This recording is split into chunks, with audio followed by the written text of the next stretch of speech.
ಶ್ರೀನಿವಾಸ್ ಅವರೇ, ನಿಮ್ಮ ಮಕ್ಕಳ ಪ್ರಶ್ನೆಗೆ ನೀವು ಏನು ಉತ್ತರ ಕೊಡ್ತೀರಾ? ಮಹಾಸ್ವಾಮಿ, ಕೊಟ್ಟ ಹೆಣ್ಣು ಕುಲಕ್ಕೆ ಹೊರಗೆ ಅನ್ನೋ ಮಾತಿದೆ. ಆದರೆ ಇಲ್ಲಿ ತನಕ ನನ್ನ ಹೆಣ್ಮಕ್ಳಿಂದ ಒಂದು ಚೂರು ತೊಂದರೆ ಆಗಿಲ್ಲ ಸ್ವಾಮಿ. ಪ್ರತಿದಿನ ಫೋನ್ ಮಾಡಿ ನಮ್ಮನ್ನು ವಿಚಾರಿಸ್ಕೊಳ್ತಾರೆ. ಅವ್ರು ದೂರ ಇದ್ದರೂ ನಮಗೆ ಅವ್ರ ಹತ್ರ ಇದ್ದಾರೇನೋ ಅಂತ ಅನಿಸುತ್ತೆ.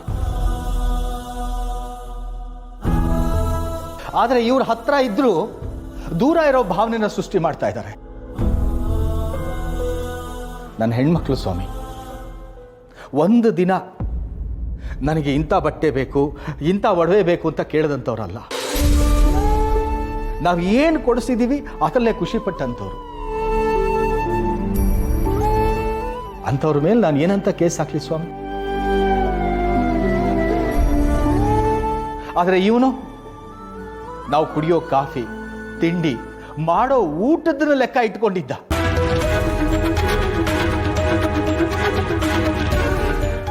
ನನಗೆ ಮಕ್ಕಳು, ಸೊಸೆದಿರು, ಮೊಮ್ಮಕ್ಕಳು ಎಲ್ಲ ಒಟ್ಟಿಗೆ ಇರಬೇಕು, ಕೂಡು ಕುಟುಂಬವಾಗಿರಬೇಕು ಅಂತ ಆಸೆ ಇತ್ತು. ನನಗೆ ಈಗಲೂ ಆಸೆ ಇದೆ. ಆದರೆ ಇವ್ರಿಗೆ ಅದೆಲ್ಲ ಬೇಕಿಲ್ಲ.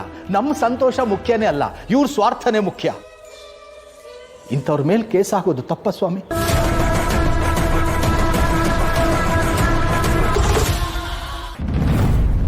ಅಲ್ಲ ಮಹಾಸ್ವಾಮಿ, ಹೆಣ್ಣುಮಕ್ಕಳಿದ್ದಾರೆ, ಅವ್ರು ಒಳ್ಳೆಯವರು, ಒಪ್ಕೊಳ್ಳೋಣ.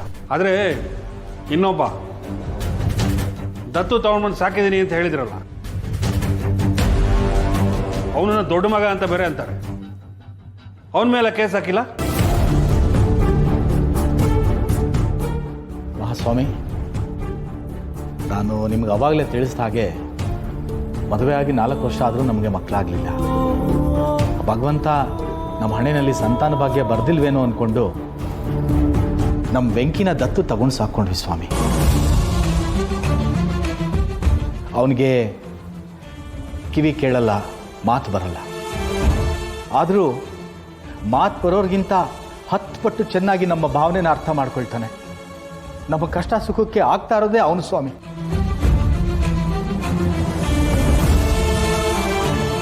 ಪ್ರಾಮಾಣಿಕತೆಗೆ ಇನ್ನೊಂದು ಹೆಸರೇ ನನ್ನ ಮಗ ವೆಂಕಿ ಸ್ವಾಮಿ.